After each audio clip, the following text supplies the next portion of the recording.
years ago, my wife gave me what I think is probably the coolest gift I ever received. She rented me a car for a weekend. It was a brand new Dodge Charger, just a few hundred kilometers on it. It was mint on the outside, still had that new car smell on the inside. And it was a huge step up for me from the Toyota Corolla I was driving at the time.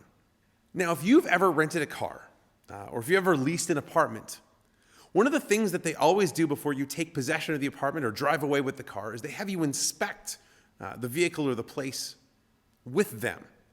So in the case of this car, we took a walk around the car, looking to see if there were any scratches or dents or nicks or chips in the windshield. Because from the moment I drove away, anything that was not noted on my rental slip was now my responsibility.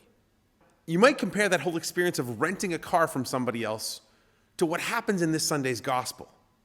Because Jesus tells the story of a landowner who leases a vineyard to some tenants. The trouble is, in the gospel, the tenants, they don't want to give the vineyard back to the landowner. Now, we can look at this particular parable and see not only kind of the historical piece, the fact that God had chosen a people, God had left certain people responsible for it, that when God sent servants, his prophets, to this people, they were often mistreated and even sometimes killed. But I think the big reminder for us is twofold. One is the fact that anyone who's given a certain amount of responsibility for bringing God's word to life, whether that's the Old Testament prophets and priests, or those who do ministry in the church today, it's not our vineyard. It's God's.